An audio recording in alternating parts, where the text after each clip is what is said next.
to the European LCS here from Jönköping, Sweden, from DreamHack Summer 2013. And as you can see, I am joined by two new buddies, D-Man and Quickshot. Now, D-Man, we've got EG versus Alternate coming up, and if there's anything we've seen today is that the new teams, they can lay down the law on our LCS team. Absolutely. I mean, the pressure is on them right now because that was a pretty dominant performance from the Lemon Dogs there, or Lemon Gods as I've been calling them.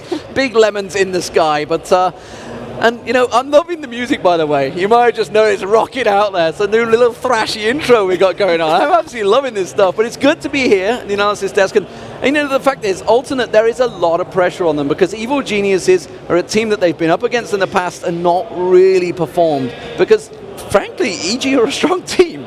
Well, one thing that we can be 100% sure about is that Anivia is going to be either banned or picked. And the reason I say that, 17 times was banned against Evil Geniuses during the Spring Split and was picked 7 times. So the remaining 4 games was, you know, left to other bans. But it's the most prolific champion in the Evil Geniuses lineup. And it's the center pin of a lot of the strategies as well.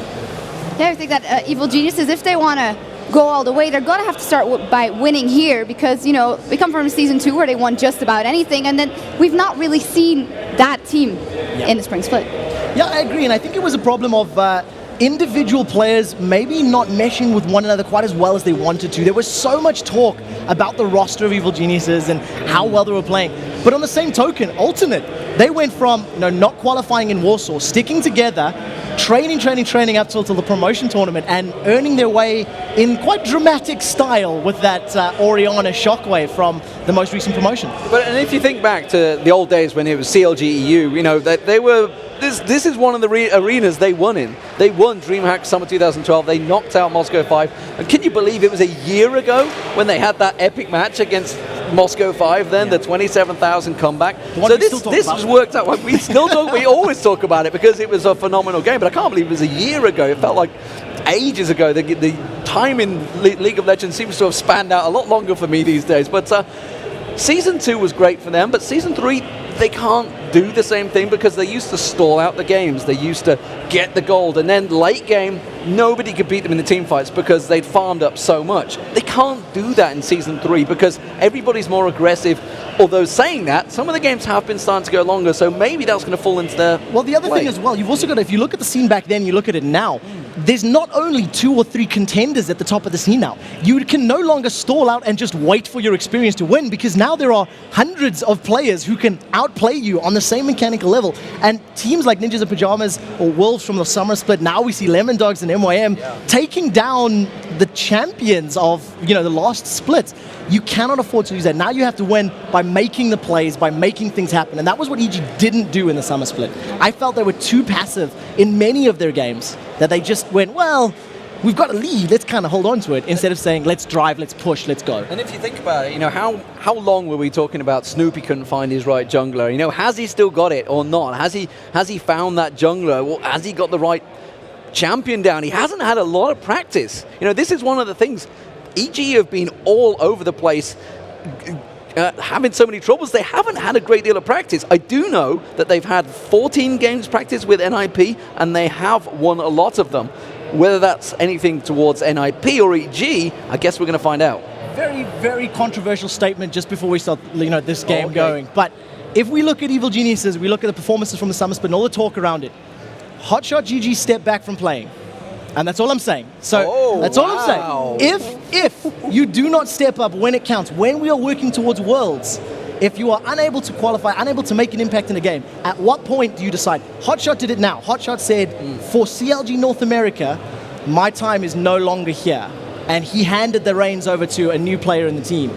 I have no idea how, you know, Evil Geniuses will play, but well, it's a thought. The drama still rages. Did he step out or was he pushed? But that's a whole different ballgame. Yeah, different argument. Absolutely, a bold statement from Quickshot, and what we need a little hype around this game. Of course, the players are in the lobby. The game will be starting soon, so let's get over to our casters.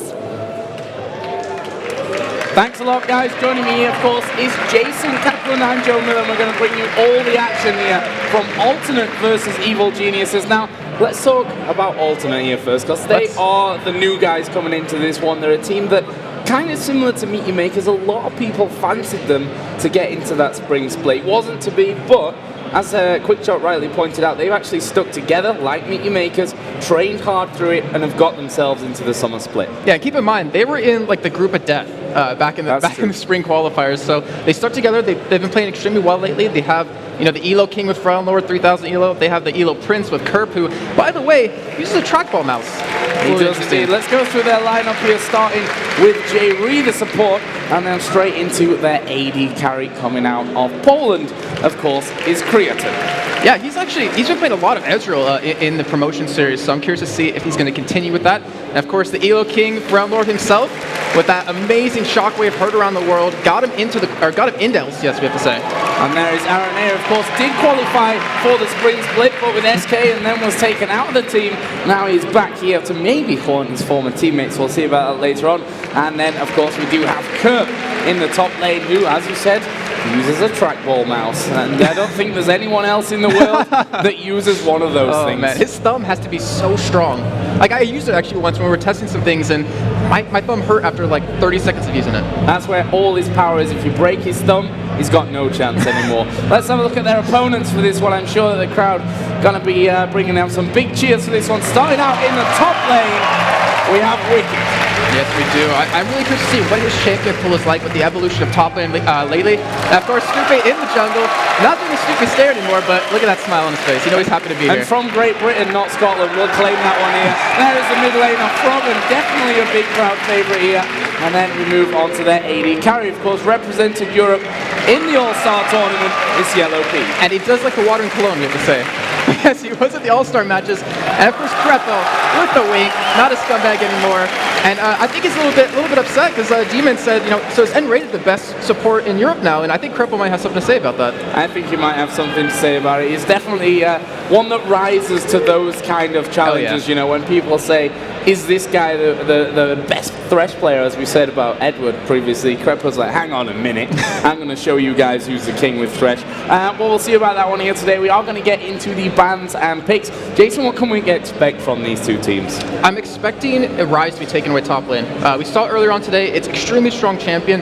In Korea, you see it played quite often. You even saw it in the All-Star tournament. So that would be a strong champion to take away, in my opinion. Also, maybe target Snoopy with a jungler, because we talked about he's a little hit or miss sometimes. He's been working on some junglers, and as we already do see, Nautilus will be taken away, so they already hit him there. Yeah, we're going fast and furious here through the bans for this one. Alternate banning out Nautilus, Jace, and the Twisted Fate. Elise, Ari, and Ezreal taken away. We know that Aranea can play that Ezreal in the jungle, as well as Creatine being a prolific Ezreal player. See, one thing I want to see is Aranea going to play Lee Sin? We saw him in the Promotion Series playing it. We've seen some phenomenal play at the All-Stars, just with the ability to jump behind him with a ward, kick him right back into your team. It sets you up for some perfect opportunities. But obviously, as you're seeing, they're taking a little bit of time. And the Ari ban, you know, I think that's worth it against Frown Lord, where, you know, Ari and Orianna were two of his favorite champions climbing up the ladder in Season 2. Yeah, and let's not forget that Orianna. That was one of the big things that actually got them to where they are today. An amazing shockwave coming out of them in the qualifiers. But we are seeing Shen got through from this one, to name a few. We'll go on to them later, the likes of Kha'Zix and what have you still in there as well. That will be locked in here for alternate. Right now, EG hovering over Rise. Yeah, so if that does get locked in, we're most likely going to see it in that top lane. Though he's still, in the end, a strong champion in the mid lane. But the Shen, I kind of want to touch on that a little bit. We have seen Kirk play it previously. We saw Makade actually jungling him earlier on today. And we'll see exactly where that is going to go, as I was like, what are you owing about? As we see Thresh being hovered over by Snoopy. So I think Crepo might be happy about this if it does get locked in. Well, you know, Edward's gone over to North America, so there's a title to be won here in Europe, and that may just be what Crepo's aiming for. Jarvan actually being locked in there in the end after they hovered over the likes of Lee Sin and Rise, so that's what they're going to be going with. On the other side, Nunu, a big favorite of mine, and Nami as well. Okay, so I'm going to touch on Nami first, then go back to Nunu, because there's really a lot you can say about Nunu. So Nami, she's really well used for disengaged compositions. If you want to go at her, you know, the tidal wave, not to mention the Aqua Prison, can really stop a team in their tracks. In lane, she's really a nuisance, not to mention Froggen hovering over Anivia. But not to mention the slow that Nami gives you, so it makes it so any AD carry can really chase you down. The Nunu was changed around in patch 3.7 as I feel like like we're in Lille right now, where people are hovering over Teemo and switching back and forth. They're like, oh, Lux is fixed. He's going back to Nivea one more time. I'm feeling it. He's still got 20 seconds to get the crowd going for him on this side. And of course, back to Lux. Varus, though, I think we can talk about as being a safe pick here for Yellow P. And Lee Sin is a champion that Froggen has shown before, and in the end they go for Rise anyway. He still has an opportunity to pick him. Don't forget, because they still have one more pick. So this is true. We could see that coming in, but the Rise, obviously a very strong top laner. Varus was changed around a little bit in 3.7, where, you know, the damage from his E was traded to his Q a little bit. Yeah. Saw him played earlier on. Very strong champion. And we do see, actually, Vayne going to be locked in. So Vayne becoming very popular lately. Lissandra is being sat on by J-Reed, actually locked in. So it looks like we're going to have a mid-lane Lissandra and a Nami support here. Yeah, with Nunu in the jungle. Yeah. I would definitely say that, because I know you're a big fan of snowballs in the top lane, or even mid lane, but Nunu, with the changes that happened, it just made him so strong in the jungle. You can come out of there at level 3 and just completely catch people off guard. As now we're back in Lille, we're having Teemo being hovered over, but I would not be surprised to see Krepo hover over Nivea for a second. Yeah, I mean, he's got 30 seconds here to get all the cheers that the amazing crowd here at DreamHack have got to offer, and I'm sure he will run through that. But let's have a look at EG. I mean, Jarvan, probably definitely in the jungle, you'd expect there. Although, saying that, Froggen has played Jarvan in the middle lane, which could lead to a Rise in the top, and then this last pick being a jungler. Well, it very well could happen, but we're seeing Lux hover over at this moment. And one thing EG has that I just absolutely love right now is they have such a good composition for catching you that it's going to be almost impossible. It's going to be almost impossible for Ultra to keep them off of it. And it looks like Anivia will be locked in, so we're going to have Froggen on the bird.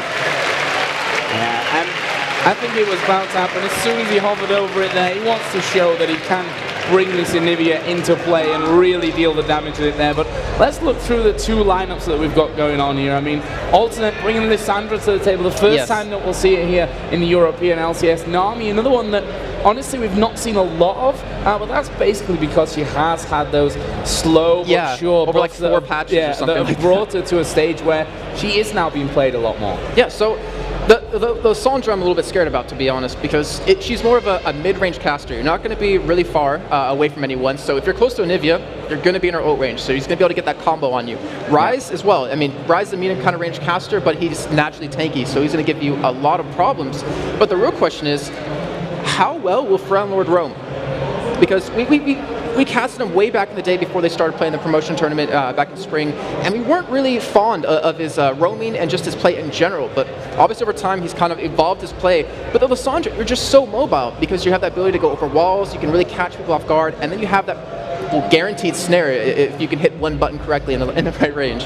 Well, that's the thing about Pharrell Lord. So he's a very strong Diana player, for example. Yes. Ari, both champions that can cover ground very, very quickly and are usually used to, you know, roam around the map and get in there on the action in the other lanes. And I think that Lissandra could fit that role here as well for Pharrell Lord.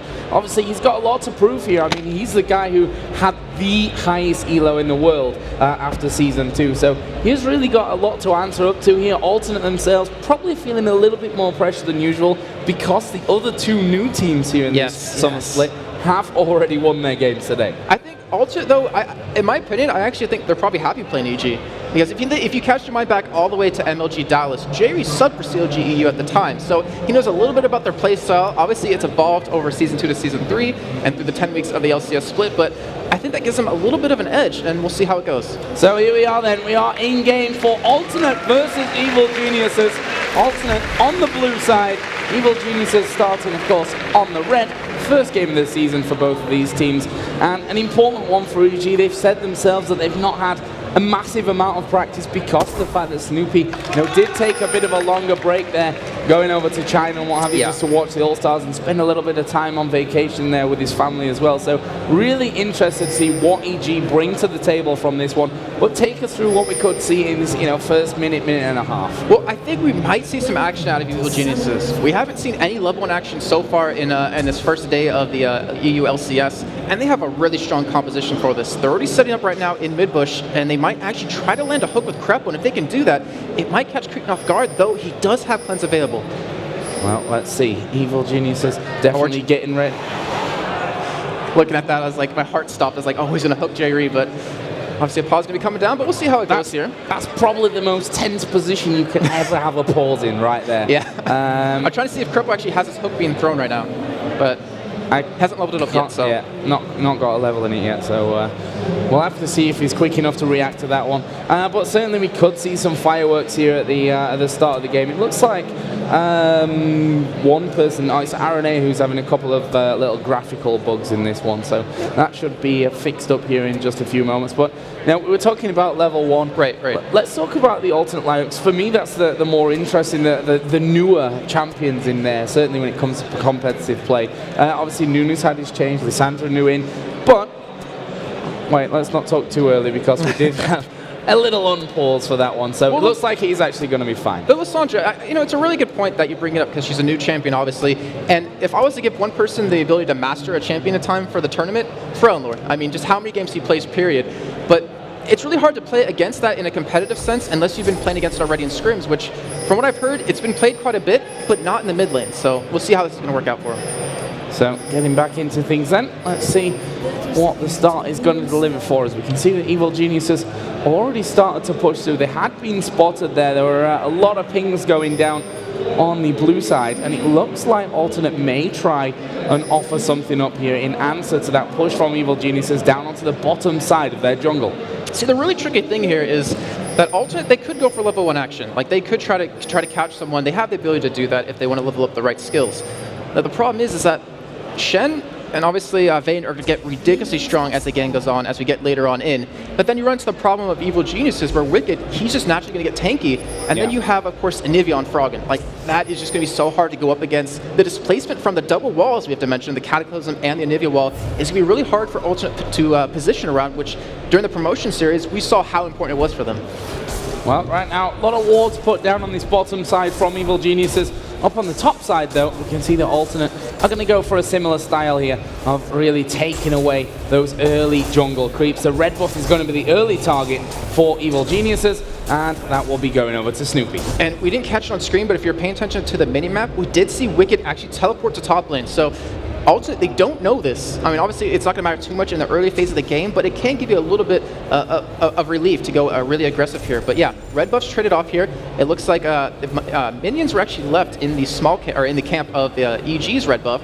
So obviously, they won't have a timer for it, but I want to see how RNA is going to play this Nunu, because he plays a lot of weird champions in the jungle, like we said, the Ezreal, but also his Lee Sin, and now we're going to see Nunu, how well he can actually use it. So talk us through these 2v1s that we're seeing going on there, as both junglers will finally get those double buffs in. You've got Nami, Vayne versus Ryze in that top lane, then you're going to have Thresh and Varus versus Shen in the bottom. So it's going to be very tricky, I have to say, for EG side, because Kurt, I mean, you're Shen. You can obviously sustain really well under their own turret. He has the health pots and the rejuve bead to go for it as well, so he's going to be able to sustain quite well. Wicked, on the other hand, he's not going to be able to farm under turret too easily unless he wants to commit all of his mana to do that, which, as you can tell, obviously doesn't have a tier yet, doesn't have a catalyst, so it'll be a little bit difficult for him, as we already do have RNA heading over towards the top lane, and they really want to make a play here and really get this first blood. Yeah, we saw there Ryze going in for the Mana Crystal at the start, which the Sapphire Crystal, which we've seen more and more often recently coming in there, and Snoopy is coming down towards the bottom. Yeah, he's going to come in from behind, and we have pretty much simultaneous 3-man ganks happening, though Wicked, he was smart, he backed away. I don't think Kerps is this lucky, though.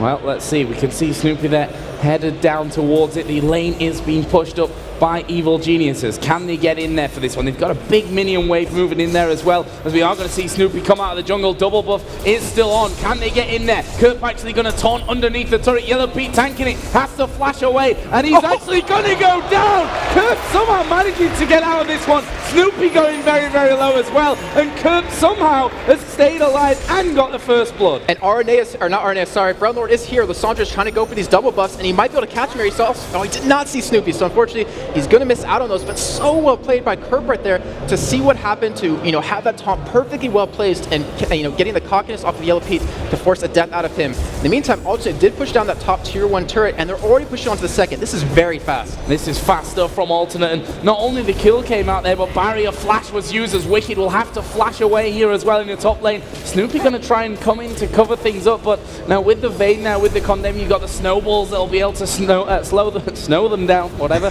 as they chase in there as well. So no real danger there for Alternate in that top lane. As you said, early first blood and an early first turret. Yeah, what I really like, actually, we do see Kirk getting caught over in the bot lane, but obviously there's a chance to be fine. And one thing that was really cool about what they did top lane is Wicked backed off, like really far, because he didn't want to get first blood, and he knew RNA was probably going to come in for a gank on him. But because of that, he missed out on a couple of minion waves there on the turret, and he was actually level 2 to pretty much the level 4 of Alternate. Yeah, we can see there in that middle lane, because of Ferelnlord moving down, that Froggen is ahead of him in the levels as well, which means he's going to hit that level 6, and we'll see Froggen actually tries to utilize that position that he's got himself into there. He is a little bit ahead in terms of the farm as well, and looks like Froggen may even back off here for his first buy. See, I think Alternate made a very smart strategic play here by taking a turret very early on. I mean, obviously you want to go for that anyways, but if you look at EG's lanes, I mean, you have a Ryze, so it's really easy to gank for him. You have an Anivia who can wall you off, obviously not too useful against a Lissandra, but you can stun you. And even in the bottom lane, if Cripple lands a hook on you. So by taking the turret very early on, they're minimizing Snoopy's ability to interact with all the lanes right now and kind of trying to really hold him down, not in terms of counter jungling, but not letting him get any ganks in. So we finally have 2v2 in this bottom lane as well, which is also going to be even on the CS. We can see double Doran's Blade start coming out of Yellow Pete's Varus, and the Vamp set to Doran's Blade start for Creaton's Vein. So we'll see how that one develops a little bit later on. And that's the thing about that lane. A good bubble or a good hook from either of the supports can really start to set things up. Yes, it could, as we do see it. Fortunately, the hook missing there, but, you know, Creaton, he's going to outscale Yellow Pete as the game goes on, obviously. So if he can survive into that point in the game, it's going to be very easy for him to outdamage EG. The only problem is, can he stay away from Snoopy? Can he kind of kite the entirety of Evil Geniuses and not get locked down? Well, we're going to be finding that one out. RNA is right now headed up towards this middle lane. To be honest, Froggen is pretty close to that tower, and we are going to get a slight pause here for this one. Apparently one of them just getting a couple of lag spikes here. That's Froggen, which, you know, it's definitely something you don't want as an Anivia. You have to be bang on the timing with all of your abilities, and the wall maybe even more so than the rest of them, especially with Aranea hanging around that middle area there. So now we're 6.5 minutes into this one. I'll just break things down. It's over 1,000 gold lead right now, 1,300. First turret and first kill going over to Alternate. That kill obviously with Shen, which is just going to help him even further. He's already got that Giant's Belt in there. Yeah, and the thing is, you don't want to Shen Fed early on, because he's become such a nuisance for your team where he can shrug off Froggen, shrug off Wicked, and just go straight for Yellow Pete every time and lock him down. And like you just said, first blood, first turret taken for Alternate. I want to see first Dragon come in, because that's really a big deal. They have a good team to go for it. They have good protection. Obviously, they don't want to get walled off inside the pit, but like you said, 6.5 minutes in, no reason to go for it when you're not, really confident in your ability to do it. But still, they pop the lane swap on. Kirk, he's going to have the advantage to Wicked with that first kill, with the health, not to mention the level advantage. But it looks like we're going to get back underway here, Joe. Yeah, it seems like Froggen's problem has been fixed here, so we're going to jump back into the game and see exactly how these next few minutes are going to unfold. Don't forget, this is the first game of the season for both these teams. The Snoopy coming through onto his Wolves, and the Yeti was just trying to steal him away. Sneaky stuff from Aranea.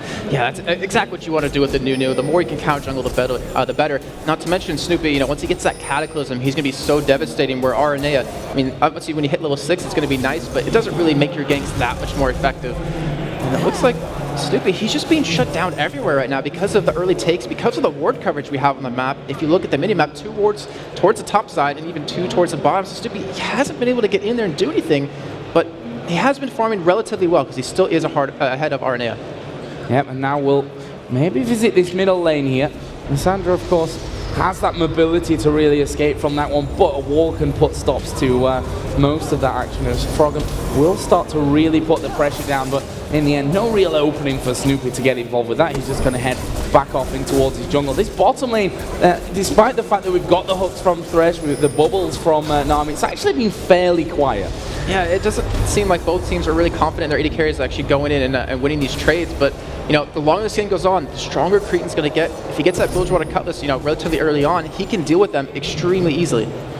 Yeah, let's have a look at the CS in this top lane. And actually, let's forget that, because we are seeing the push coming around. Araneo just trying to get himself in there. Had a lot of stacks of Blight on him, which were popped and he will be forced to retreat away from that bottom lane, and they stay safe once again. The top lane, as I was talking about, though, there's a pretty big disparity in terms of farm right now, even though Curb has got that big wave coming up onto him. Rise 10 CS ahead right now, already got that tier in. Yeah, we actually do have 2 tiers built up already, so we're going to have relatively really tanky APs here. They want to go for an engage bottom, but it's really hard to go up against that when you have a Nami who can heal, not to mention a Vamp Scepter on Cretan already has these lifesteal quintessences. And Joe, I was looking at items for a little bit, and RNA, he's going kind of like a support build, like back what we saw in Season 2 when you had support junglers where Snoopy really reigned king. And he's able to do that because he has Curb, who's a tank. Like, he doesn't have to be the main tank for his team, so he can play a little bit more of a support role and help out for these fights. Yeah, and the funny thing we talk about this bottom lane, the whole potential for initiation, there's also the potential to, you know, de-initiate with that bubble or with the hook as well. So if your AD carry gets hooked, no problem. You just take their AD carry with the hook or the bubble at the same time, and chances are nothing's really going to happen there. So that'll probably stay fairly stale until the junglers do have their way and get down to this bottom side. One thing I'm noticing right now is a pretty much complete lack of wards for the blue side of Alternate. Yeah, I believe those actually just ran out recently because they had really good coverage towards the top and bottom side. But it's a very good point because this is where Snoopy can really make something happen. We just see the flash taunt land on Wicked. Aranea actually coming in for this one, gets the snowball down, but can they get the damage off Aranea? Not got his ulti just yet, but the snowball's going to bring him right down. There's a kill. It's Aranea that manages to pick it up, will consume a minion and jog off back into the jungle on his merry way. Meanwhile, in the middle, Forellenlord forced to flash out there. Actually, didn't flash out. He just got himself back under that turret, and that's the beauty about Alessandro. You know, you have got your abilities to escape, plus then the flash. You can cover a big amount of ground with that. And the thing is, if you go for a Zhonya's relatively early on for Lissandra, you'll have that double immunity if you want to use it, which can set up your team for fights depending on how you use your ultimate, or you can bait them in. So far, ultimate playing extremely well. RNA has been around the map quite a bit, hasn't really been successful in counter jungling too much, but obviously right there, getting that gank onto Wicked is really going to help out, and he also got the kill from that, so he'll be able to pick up another relatively early item. So, bottom lane is starting to be pushed a little bit now by Evil Geniuses. We do have Cutlass on both AD carries at this point. Obviously that one Doran's Blade is the real difference between the two of them. No boots on Yellow Pete either here, which now could come to haunt him in the future, but then you've got you know, the ultimate out of him. You've also got the Lantern, which we've just seen in action there, which should be able to keep him safe. See, Joe, we kind of talked about this back in the spring split right when it started, is that the new teams coming in, obviously Alternate really isn't a new team. They can take like a first turret on you, which was like the real fad in the beginning of spring, but what they do after it kind of seemed to fall off. Most teams didn't really know where to go from that, and it looks like, you know, Alternate might be having that kind of a question, like what do we do now? Because they're letting EG farm. I mean, obviously they're farming as well, but they need to take that early advantage and use it for themselves. Well, one thing's for sure, that Creatine is going to be getting stronger and stronger and stronger as the game goes along. We can see that Snoopy just waiting around here a little bit for Kurt, but there you see in the top left, Aranea is waiting inside of the brush, and Aranea now is going to come across for this one. The taunt will land from Kurt. There comes the absolute zero. How much damage is it going to do? Not really a massive amount, but it might be enough to tie down Wicked in this one. Snowball's coming in. Kurt will finish off the kill. Snoopy should be able to escape from this one. Forellenlord actually came in there just to make sure that that one was actually going to be safe, and that is another kill coming down for Alternate. I feel like we're back in Season 2, Joe, because it's Camp Wicked again. And he has to get really frustrated with this because he's a Rise. He needs to be able to get his items very early on, and he's been punished so well by the other team. You know, he had a CS lead over Kerp, but he's lost that now. And now Kerp's 2-0-1, 2 no magic mantles. He's going to be really hard to deal with, and even at the bottom, there's still a little bit of action going down, but still, like you were saying before, both AD carries and supports really hesitant to go in for each other, but Dragon will be started here. Snoopy was spotted on the top lane, so obviously he won't be able to join in, but it looks like they're going to try to go for a kill on him with a teleport in for Wicked. Yeah, teleporting for Wicked. Kurt now realizing that he may be in a little bit of trouble, but that's a great shadow dash. Gets him away, even dodging the knock up there, and he's going to use the ultimate to get away. Not quite from it. Comes in from the side. Kurt's still alive here. Snoopy gets the kill. In the meantime, though, we did see Alternate trying to capitalize, you know, making the best of a bad situation by taking the first dragon. And now Jerry actually going in on towards Yellow Pete. Will land it. There's a stun against the wall. He's exhausted as Aranea going pretty low, but Yellow Pete in all kinds of trouble, and he goes down to Creatine. And yeah, that was just so well played. I don't think it's actually over yet as Krepo is being chased down, but RNA against Froggen's got to back out. Yeah, Froggen actually coming into this one, and it will be Froggen that picks up the kill. Krepo not super healthy from this one, but he does manage to land the hook. Creaton actually is going to cleanse out of that one and tumble away. Crazy stuff down in the bottom lane. I'm loving the crowd. You heard everyone like, oh, ooh, at the escape. That was so so perfect, but you know, also, they were able to make a play off of that. They took the dragon. Yeah, Kurt died, but they were able to pick up a kill off the back of it as well. And that went over to Cretan. So now he's 1-0, he's Vayne, and he's already going to have that Blade of the Rune King done really soon as Froggen going in on Froggen. Yeah, Froggen could be in a lot of trouble from this one, but let's not forget his passive as he puts down a ton of damage. Freljord going very low and will be finished off by Froggen, who does get egg, but the egg is not going to be enough here to get the kill. And Froggen is now chasing in along with Snoopy. Can they track down a Shen though that's already got a lot of defensive items, and Kurt will simply saunter off. And that's the problem with Lissandra. You're such a close range AP carry that you're going to get in Froggen's face, and he doesn't miss stuns too often, or hardly ever. And Froggen unfortunately was the recipient of a death on his stats, but he also does have an Abyssal Scepter, so that will help him out quite a bit as they do get in, because he has to be their initiate for his team, pretty much.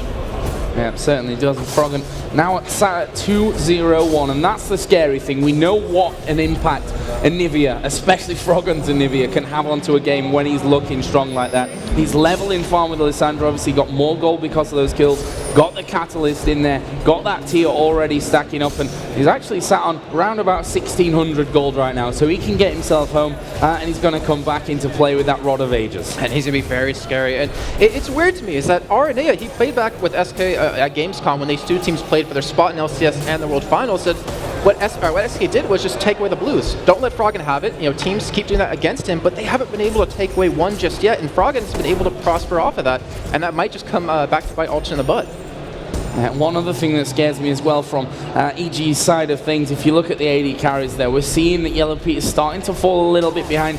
Creaton already got that Blade of the Rune King in there, plus the kill as well, and you have to shut down a Vayne. We've seen it time and time again that a strong Vayne that's not being punished, you know, in these early minutes, in these first 20 minutes, will generally go on to punish you. And yeah, that's the problem EG is going to have as we get into these team fights. It's who's going to dive into the backline with Snoopy? Pretty much no one. I mean, whichever you shrug, like, yeah, no one's going to be able to get in there. So if Snoopy overextends, which he did do unfortunately against Copenhagen Wolves back in Lille, then he's going to get picked off, and it won't really matter the damage that EG has, because Ultimate will be able to tank it out and be able to push through it.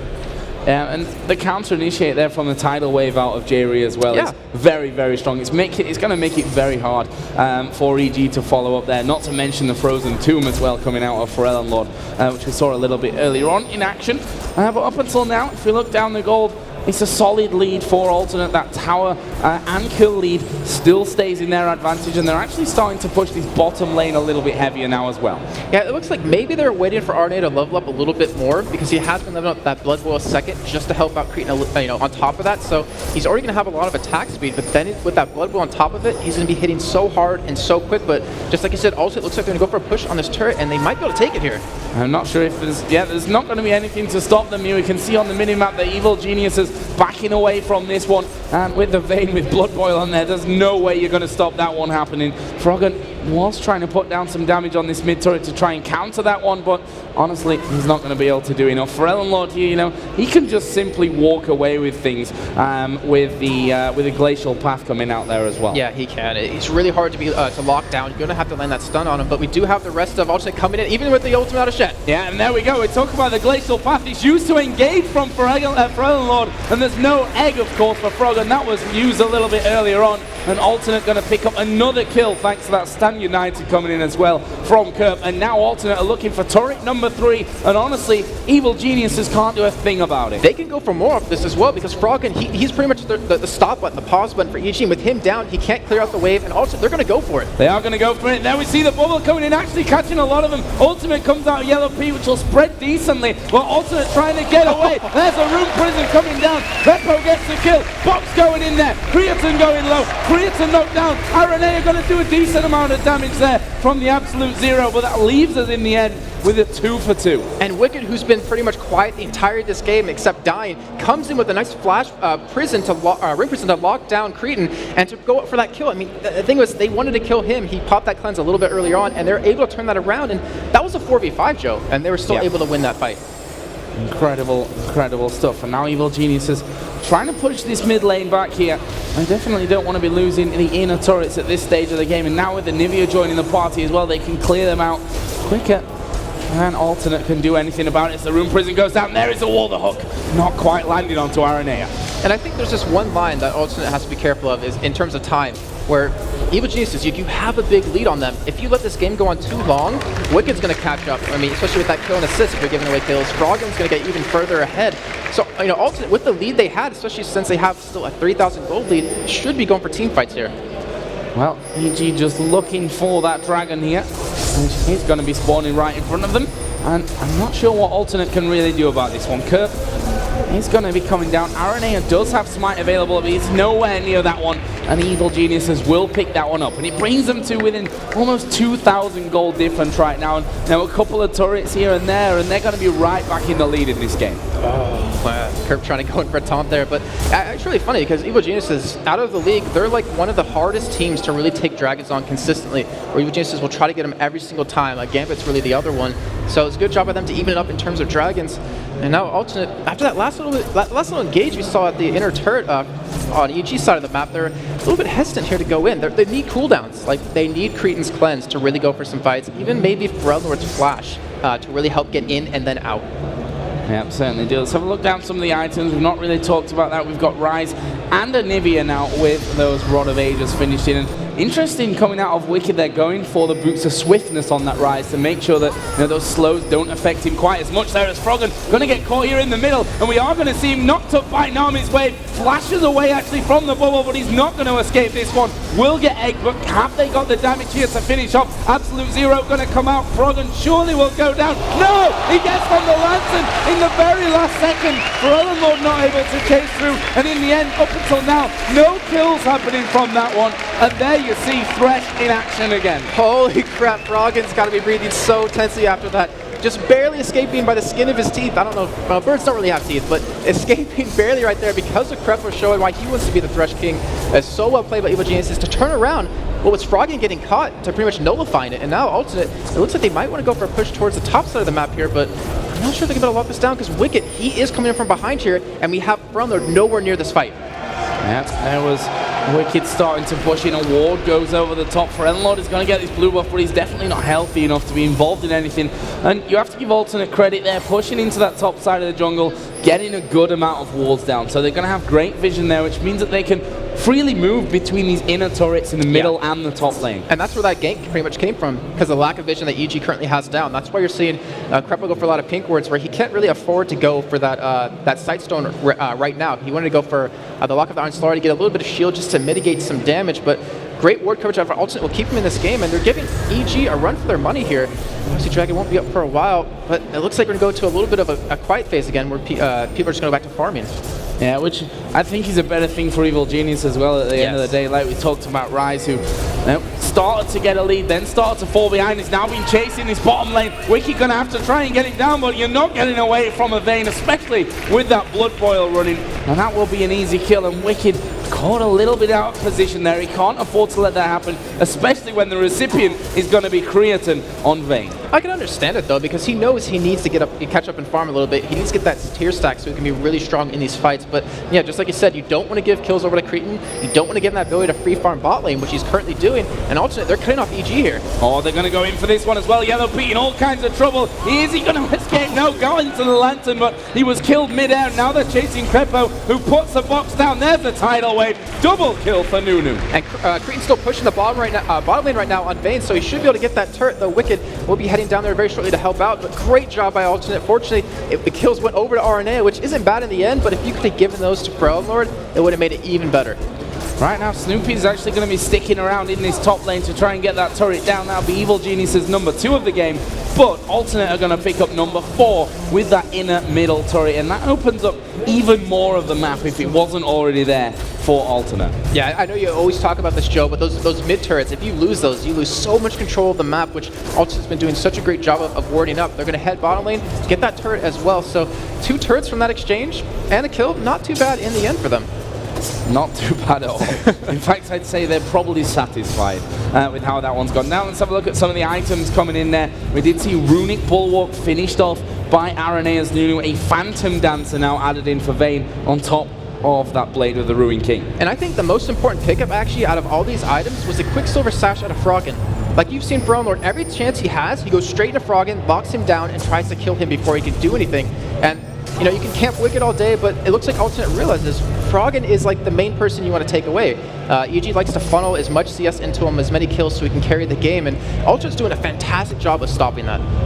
Yeah, going to keep going in that one. If you look down the support items here as well, some interesting differences. That Locket of the Iron Solari finished up earlier by Crepo. We mentioned that with the Philostone. On the other side, Chalice coming out for Nami, which, you know, against a double AP team is definitely not a bad pickup either. I'm curious if that's going to go into Mikhail's Crucible, actually.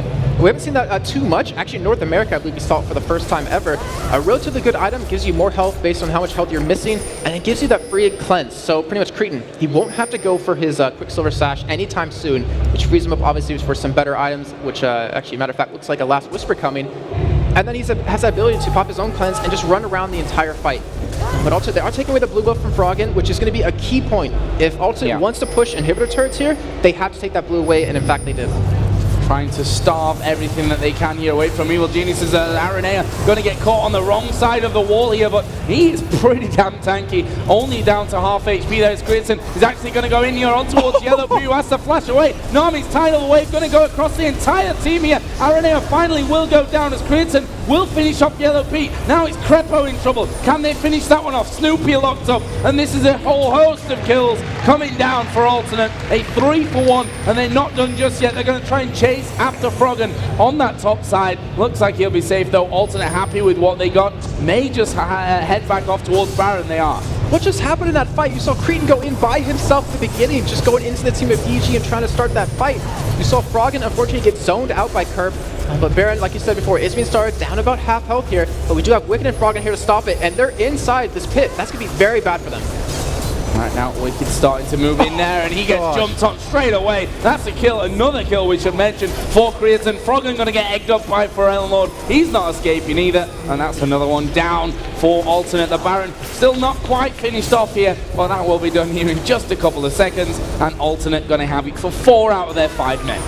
That's such a good lead for now for Alternate. And going back, to the fight we just saw previously, Kerp went straight for Froggen and zoned him out completely.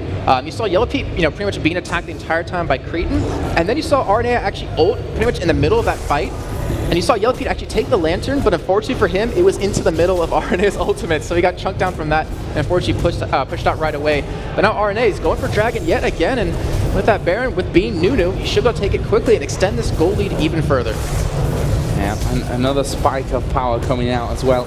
In terms of the items for Alternate, Aranea, as you said, just working that Dragon down all on his own here as the Nunu. And just look at the difference of gold, if we get that on your screen, to show you between the two carries of Alternate and EG. You look at Cretan, he has pretty much 10,000 gold to the 7,500 Yellow Pete, but the big story to me is Aranea has 8,300 to the 5,800 of Snoopy, and he's been pretty much jungling, hasn't been counter jungling, but it's down in CS. However, all the fights he's been doing, the double kill, the dragons he's been opening up, the turrets he's been opening up, has been giving him that huge advantage. Yeah, really impressed by the Lissandra player as well, coming out on Pharrell Lord. I mean, he's died a couple of times into this one, but he has set a lot up there with his ultimate really being able to lock things down, and the initiation power that you just have coming out of Lissandra, especially when you pair that with a Shen who can taunt afterwards. See, I love actually seeing Pharrell Lord, back a couple of months ago to now. He's such a team player now. I mean, yeah, he goes in and dies, but he's acting like Reginald from TSM in North America, where he's going to go in, he's going to create an opportunity for your team to fight, but Kerp getting caught here. Yeah, brilliant hook actually coming down. The ultimate out of Yellow Pete not quite landing, and Kerp says, no, not today, lads. I'm half HP and I'm going to walk straight away from this one. Meanwhile, Alternate are actually pushing his bottom lane down, getting vision in the bottom side of the jungle, and they're going to try and set up some kind of ambush here for anyone that comes down to defend. And they do have an Oracle on Aranea, so they're denied all this vision, and if EG makes one step out of line, they're going to get caught here extremely quickly. And you saw EG in the top lane going for Kerp, like they wanted to shut him down. They knew he's such a problem now with that Sunfire Cape split pushing top lane. and they wanted to go for the kill, but with 4 members, they couldn't do it, and now the rest of Alternate, they're pushing bot lane. Yeah, they are going to be moving into this one. Yellow Pete is miles away from the situation, as we are going to see Frelenlord go in there. Tidal Wave comes across. Crepo is going to be a dead man, but can they get any more? Yes, they can. Wicked easily locked down, and well, Yellow Pete nowhere near that fight, and that is going to be the first inhibitor of the game. And since when do you ever see AP mids being the initiator for your team like that, where he just went straight in, he locked down Frog with his ultimate, and then you saw Kurt come in with his ulti just to help out. And with that first inhibitor down, looks like they might even go for a second here, because they still have that Baron buff available, and you have Wicked and Crepo down. Yeah, this is bad news for Evil Geniuses. They're going to try and hold on, which, you know, an Anivia can clear out those waves very quickly, but Alternate are not scared of just getting in there and getting that dirty work done, as they do manage to lock up Snoopy. He's going to be destroyed from this one. Did manage to get Cataclysm down, but Creaton doesn't care about that one. He runs straight in there, almost takes Froggen with him, but this surely will be inhibitor number 2 for Alternate. It's just like a hook landing for Alternate. Like when they have Frumler go in, land that the W onto EG, the entire team just collapses on top of that, because they know, they trust him that if he's going to go in, even if we lose this fight, we're doing it as a team, and they're just completely dominating Evil Geniuses right now. Alternate finally forced to back away from this one with a whole host of gold to spend, honestly. I mean, 2,400 on Frelenlord here will just put him ridiculously strong after that one. I mean, across the board, they're all over 1,000 gold to spend, so that just shows you what Alternate have got here as they start to head back. But this top lane still not quite pushed out, I think, to Alternate's liking. They want to do it the tutorial way here and take down every single turret, every single inhibitor, and then just overwhelm Evil Geniuses with creeps. And the problem that they're going to have is, with those 2 waves of super minions pushing in from middle and from bottom, who's going to stop them? Who's going to clear the waves? I mean, Yellow Pete obviously can't do it extremely quickly. You want to send Frog in, but he's pretty much your lifeline into this game, where he can keep you out of a fight at the top of the inhibitor turret. In the meantime, we did see Alternate actually take away a blue buff yet again from Evil Geniuses, so they're pretty much stopping the ability for Froggen to, you know, stall the split push. But then again, I mean, with 2 super minion waves pushing, it's really hard to defend against this, and Evil Geniuses, they've been in situations like this before. They've come out of situations like this before, but it's not looking too good for them. Yeah, Frelenlord now adding that needlessly large rod into that Abyssal Scepter and the Death Cap and the Haunting Guys in there that he had earlier on. That is a lot of pain coming down. Looks like Creaton may head the way of a Frozen Mallet here towards the end, just to, you know, give him that extra health boost, but also let him chase down and stop people getting away from him. On the other side, Mikhail's Crucible, as you predicted earlier on, coming out for Jerry, also picked up boost from Ability and an Oracle on his last trip home, and Snoopy here in the jungle might be in a little bit of trouble.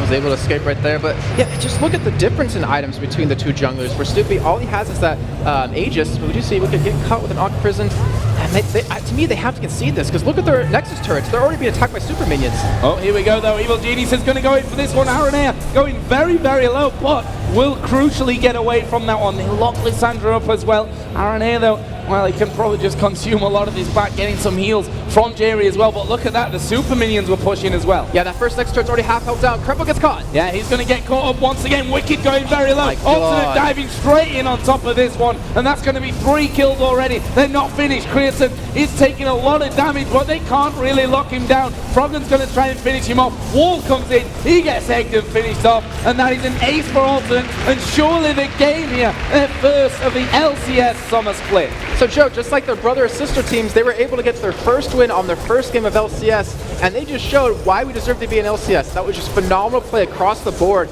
just from the beginning of that game, taking that first turret, and just the way they flowed into what they wanted to do next. So well played by Alternate, they deserve that one. Yeah, a massive, massive confidence boost for Alternate here in their first game of the summer split, and you can see there what it means to them. They've had that uncertainty when they didn't qualify for the spring split. They rallied together, and you can't really underestimate how hard that is to not qualify for LCS, I think, as one of these top teams that definitely could be there. You've got to show some real character, some real determination to stick together, to put the hours in there to practice. And, you know, they've come into this one, and they've managed to beat what was the 3rd place finisher from the playoffs of the spring split. That is a massive victory for them. Yeah, it is. And if you cast your mind back to the summer promotion tournament, where you saw Alternate, they came back from like 1 best of 3, 1 best of 5, one against the Wizards and 1 against the Ozone Giants, and you saw after that final game just how relieved they were. They were like, wow, we finally did it, we're finally in the LCS. All that hard work that they put in for those 3-4 months when they didn't get into the LCS just completely paid off, and you could tell, like, they realized this is our job, we need to try, and they're showing it. So first victory then of the season here for Alternate. We're going to go over to Trevor and Quickshot and Demon. There's three of them on the analysis desk to break down all that game. I think I'm that loud, he needed to count me twice. Yeah, I mean, it's easily done. I've done it myself. Trevor and Quickshot, there's a number of us here. I am here as well, by the way, ladies and gentlemen. What a game straight away there. Immediately, Alternate continuing on the trend. Meet Your Makers winning first game. Lemon Dogs win first game. And now we see Alternate winning their first game. And a fantastic performance against Evil Geniuses and against Anivia. And what about the style in which they pulled it off? Not only was it the victory, the way that they made the plays, the dives that they did, the aggression that was coming out of their team was fantastic. Kerb picked up that first blood at 3 minutes 30 on the clock. And that was because of a failed tower dive from the Evil Geniuses. Absolutely. And then there were so many big plays, like you said. There were so many times we were like, yeah, that was pretty good. Could use that for a replay, but I mean, that was a fantastic match. Just think of the frog and egg. Comes out of the egg, catches the Dark Passage, and jets out just at the nick of time. The number of times we've seen either Creatin or Foreign Lord throwing themselves into a fight, it's actually something that is a rarity in the LCS scene. We don't tend to see those very, very aggressive carries setting up fights, and we've actually got a pretty cool one set up. Yeah, absolutely, and it's all about Lysandra just diving in there once again. And you know, Jason mentioned it. How many times do you see the mid lane player being the one that initiates and goes in? So let's actually jump into this replay. It is 24 minutes on the clock. I've left the HUD up just to show you how relatively close it still is. We're sitting around 9 kills to 5, about 4,000 gold separated as we jump into this game here in the mid lane. So in terms of the play, we'll play this at normal speed just for a moment. You'll notice that Evil Geniuses think that they've caught out Aranea and Alternate. So you know, he's a little bit out of position, and very, very crucially here, the chain of corruption from Varus comes out, and it practically whiffs. It moves over to Alternate, but they break it. Nobody gets locked in place, and Creatin, the call comes in, go, go, go. He gets critted, he lands a crit, Blade of the Ruined King plus another crit, and with a Stand United, he's literally just able to remove Yellow Pete from the fight. And this is where D-Man and we just went, WTF. Yellow Pete grabs the lantern, jumps back into the middle of the fight, and just gets destroyed before anything can happen. Even with Froganoff on the side, cleansing off that stun from Vayne.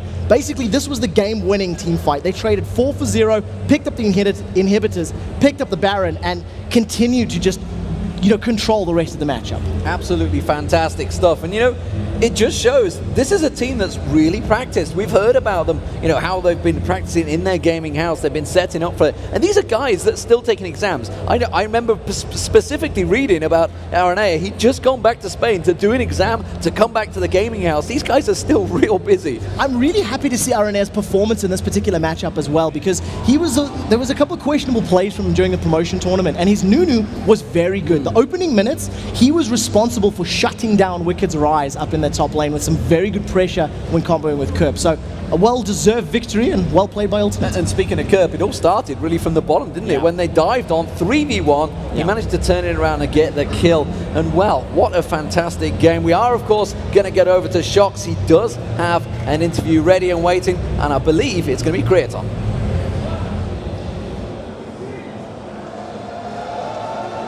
It sure is, Creaton. Congratulations on the victory. It seemed like you just brought them down systematically. What was the game plan?